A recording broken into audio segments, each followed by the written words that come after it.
بسم الله الرحمن الرحيم. الحمد لله رب العالمين حمد الشاكرين، الصلاة والسلام على سيد الأنبياء والمرسلين سيدنا ونبينا وشفيعنا ومولانا محمد وعلى آله وأصحابه الطيبين الطاهرين. زموږ د نن ورځې د خپرونې موضوع بیا هم حقوق والدین یا د مور و پلار حقوق.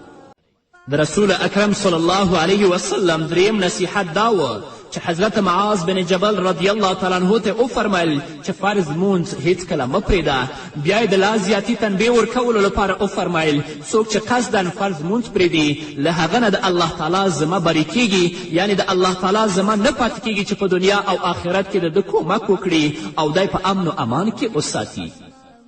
څلورم نصیحت وی فرمیل چې شراب هیڅکله مه څکه، ځکه چې هغه د هرې ګناه ریښه ده. شراب څکل په خپله ګناه کبیره ده، د هغه په وجه هر قسم نورې ګناوې هم صادریږي. د هغو په څکلو سره انسان نه پاتې کیږي، څه چې غواړي کوي. له دې امله شرابو ته په یو حدیث کې مفتاح کل شر، یعنې د هر شر کلي ویل شوي.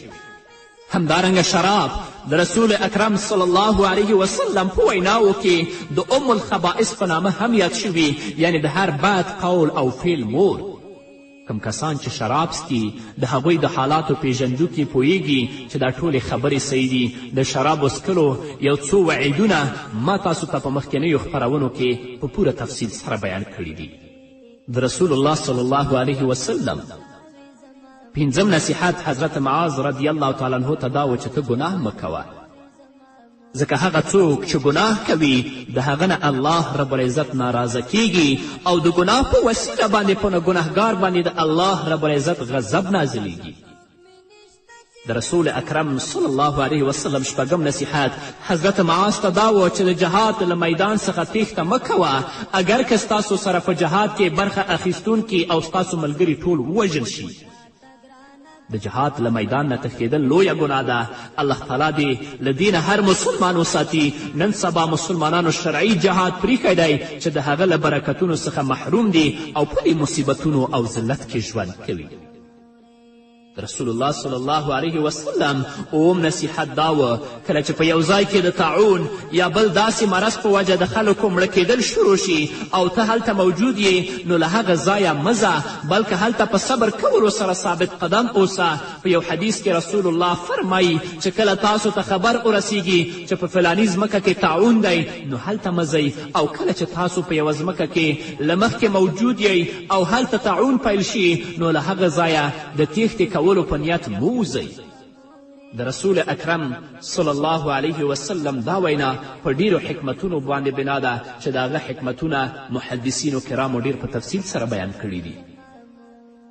اتم نصیحت دا وفرمایه چې په خپل اهل و عیال باندې خپل ښه او عمده مال مصرف کړه. نهم نصیحت دا وفرمیل چې هغوی ته ادب وښیه او د هغوی په هکله غافل مه اوسه. د دوی له سر نه امسا مه پورته کوه، بلکې همیشه تنبیه ورکوونکی اوسه.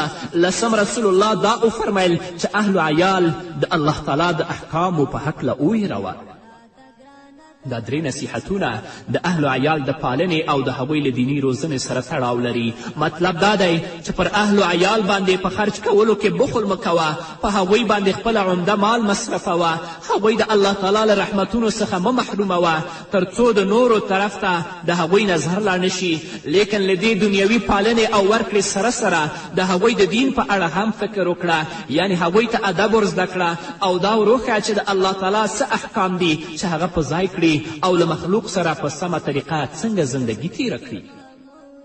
دا چې رسول الله وفرمیل چې خپله امسا له دوی نه مه پورته کوه، د دې مطلب دا دی چې د اهل و عیال د تعلیم او تادیب په سلسله کې هیڅکله کوتاهي مه کوه او هغوی ته دا په پام کې مه ورکوه چې له پلار سره زموږ د دینداري ډیر فکر نشته. په دین باندې د عادت کولو او دیندار جوړولو لپاره پر دوی باندې سختي وکړه او په پورته توګه د هغوی د عملونو او حالاتو نگرانی کوه. له وهلو او ټکولو څخه هم لاس مه اخله، هر وخت لرګی تیار ساته تر څو له دین څخه غافل نشي. دا مطلب نه دی چې صرف په وهلو ټکولو کار په مخ بیایه او شپه ورځ وهل ټکول کوه، بلکې مطلب دا دی چې باید ستاسو له لورې هغوی سستي محسوسه نه کړي. هغوی باید تل په دې فکر کې اوسي که په دیني کارونو کې کوتاهي وکړو نو وبه وهل شو، مور او پلار به موږ ته غصه شي.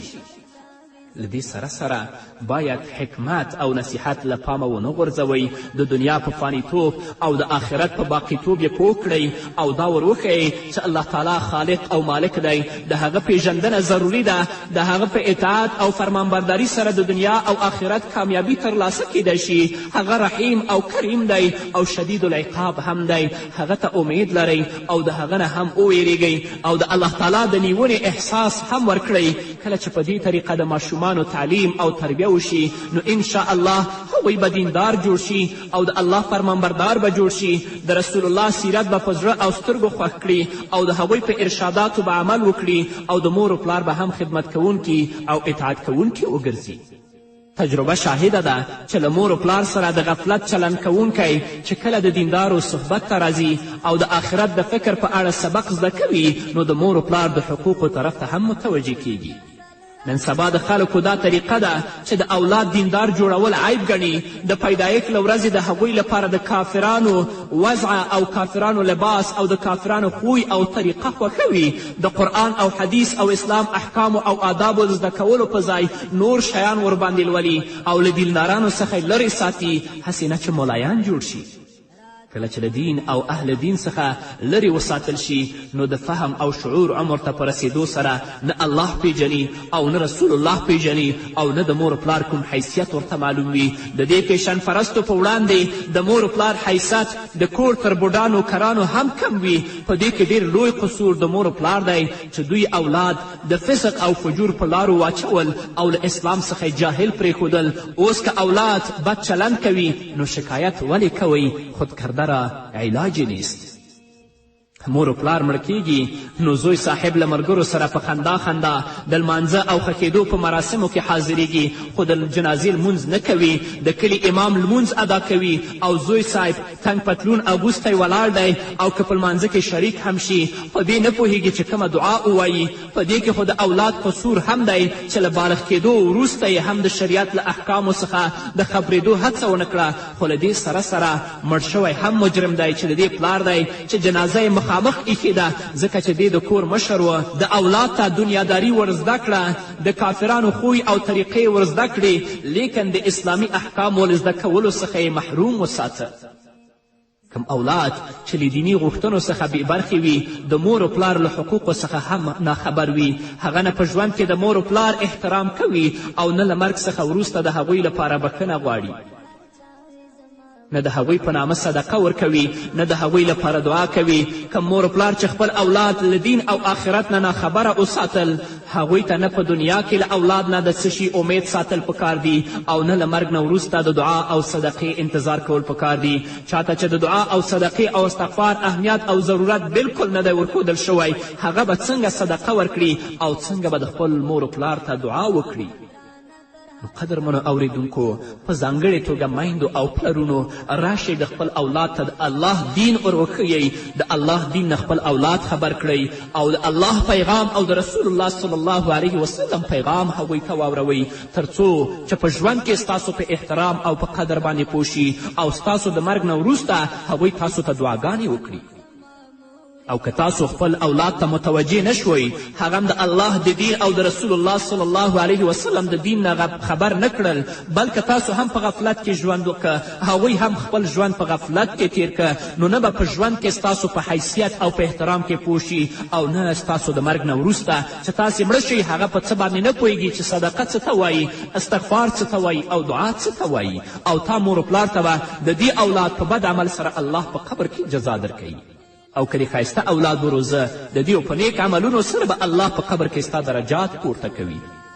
د الله رب العزت نه ځان لپاره، تاسو لپاره او د ټولو مسلمانانو لپاره د نیکو اعمالو غوښتونکی یم چې الله رب العزت د نیکو اعمالو توفیق موږ ته راکړي تر څو په دنیا او په آخرت کې سرلوړي اوسیږو. نو قدرمنو اوریدونکو، دا وې څو خپرونې چې په دې کې ما تاسو ته په تفصیل سره د مور و پلار او همدارنګه د خپلوانو حقوق بیان کړه. الله دې موږ ته په توفیق د عمل راکړي په همدې هیله. قدرمنو اوریدونکو، دا وه زموږ د نن ورځې خپرونه چې ستاسو درانه حضور ته وړاندې شوه. تر بلې خپرونې پورې چې زه بیا هم ستاسو درانه حضور ته راځم،